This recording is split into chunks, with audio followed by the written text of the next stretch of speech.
Essa é uma dúvida que muita gente tem, mano. Eu vi muita gente falando, aí eu decidi fazer um vídeo pra explicar. Perfeito. Tipo assim, um vídeo bem tranquilo, né? Bem tranquilo. Apesar de ser professor de história, eu não sou comunista, né? Que a galera às vezes se assusta. Ah, não é possível. Mano, não sou, mano. Que isso? Ah, nego fala, tô te falando, pô, confia. Não sou. Mas tem uma grande questão. Que a galera confunde experiência política com ideologia. Então, se a gente vê hoje, se a gente for analisar, meu público de casa que está assistindo, o Partido Comunista, ele vai se basear numa ideologia, não na experiência política. Acredito eu. Então, por que não dá pra comparar o nazismo com o Partido Comunista, por exemplo, o Partido Nazista com o Partido Comunista?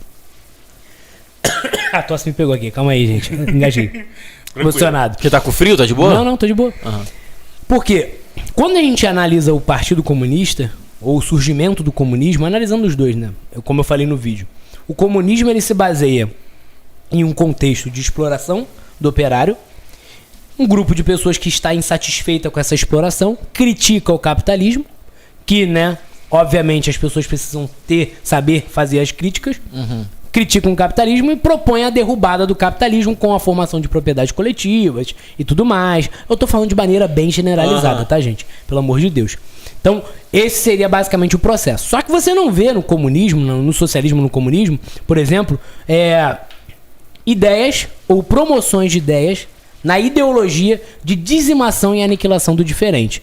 Não, vamos matar o diferente. Vamos aniquilar quem não é como nós. Você tá falando na concepção... Na concepção ideológica do comunismo. Não que não tenha acontecido depois, né? Mas isso aconteceu e tudo mais, né? Mas você vê lá Stalin, Mao Tse Tung, show de bola. Mas o que a gente precisa comparar é a ideologia diferente da experiência política. Na experiência política, óbvio que tem muitos que não deram certo. Só que o problema é que tem muitos, por exemplo, que hoje estão ligados ao socialismo e estão dentro do campo democrático. Eu não sei se muita gente não sabe, mas Portugal, por exemplo, é um país estruturado no socialismo. Desde 1974, depois da Revolução dos Cravos. Eles se estruturaram, a Constituição se estruturou em cima do socialismo. Se é bom ou ruim, eu não estou aqui para falar isso. O que eu estou falando é que dentro do campo democrático existem pessoas, e eu tenho inclusive amigos, que são socialistas, mas que debatem dentro do campo democrático. O que já não existe para o nazismo. Esse é o grande problema. O nazismo, ele se estrutura num contexto de pós-Primeira Guerra Mundial, em que a Alemanha está destruída pela guerra. Vai ser assinado um tratado chamado de Tratado de Versalhes, que desmobiliza a Alemanha. Joga a culpa da guerra toda para a Alemanha. São 400 artigos. E tem proibição também de armamento, proibição não tem? de recrutamento, de armamento, devolução de territórios, perda de Alsácia-Lorena, perda de corredor, perda de muito território. E além disso, a redução, né, do número de soldados do exército, pagamento de uma alta indenização, vai destruir a Alemanha.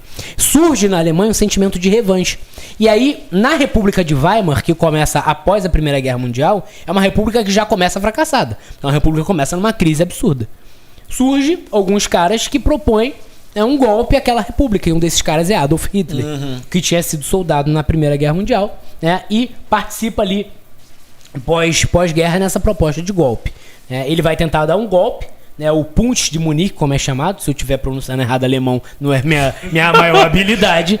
Mas ele tenta dar um golpe e nesse golpe, eu sempre falo pra galera, não se preocupa como tu vai falar. Tu não vai falar na prova, tu vai escrever. Então não fica preocupado com a pronúncia, não. Então me desculpe pra quem é proficiente em alemão. Proficiente, né? Tô falando certo. Gostou, né? Pô, trouxe não fala bem alemão, mas o português, né? Aprendi, proeficiente. O português... Não, esquece. Que coisa linda. A galera, surge um sentimento de revanche e uma tentativa de golpe. Esses caras são presos e um desses caras, o Hitler, ele vai escrever um livro chamado de Minha Luta, Mein Kampf, que nesse livro ele defende 2 princípios básicos. Primeiro, é o espaço vital, o Lebensraum, que é o espaço a anexação de outros territórios da Alemanha, em outros territórios para a Alemanha, para que a Alemanha se tornasse grande. O segundo princípio é chamado de raça ariana, ou seja, tudo que não se enquadra dentro dessa raça pura, dentro dessa raça perfeita, é extirpado, é eliminado. Então, eu vi até uma comparação, não sei se vocês viram, a galera botando um memezinho assim, o cara, mas nazismo matou 6 milhões e comunismo matou 100. Então, o comunismo tem que ser criminalizado assim como o nazismo. Aí volta para aquele assunto. As experiências políticas, elas precisam ser debatidas e contestadas e criticadas. Mas a ideologia é diferente da experiência política. O que se debate na esfera ideológica é diferente do que se debate no campo prático da política, que muitas das vezes acontece de forma diferente, como a gente vê no dia a dia, né? Os caras têm uma proposta e vêm com outras propostas completamente diferentes quando tá na prática. Do nazismo, não. A ideologia já nasceu, propõe né? a aniquilação do diferente. Então o cara que é cigano, ele vai ser eliminado. São 600 mil ciganos mortos por Hitler.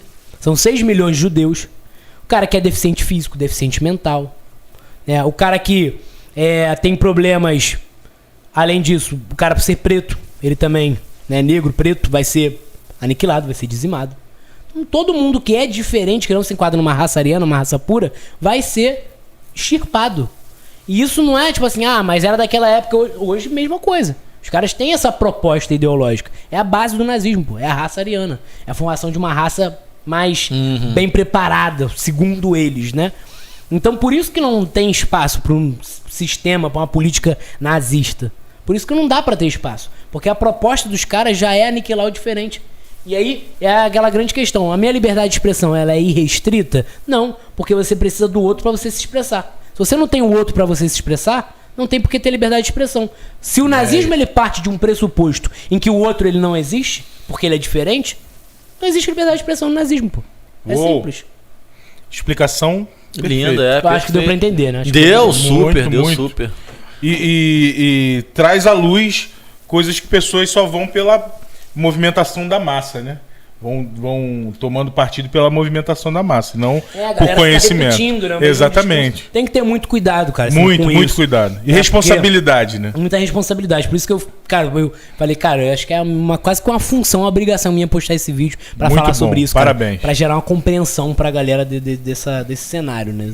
Esse debate que tava rolando firme nas redes sociais. Esse assunto é um assunto que me interessa bastante, mano. Eu não tenho a capacidade de guardar tantas datas e tantas informações, mas é um assunto que eu leio bastante. Eu também não tenho capacidade não, mano. Mas tá falando 1600... Quando a pessoa fala assim, lá no século XVI... Eu já bugo logo. Eu falo assim, qual é, esse maluco aí tem...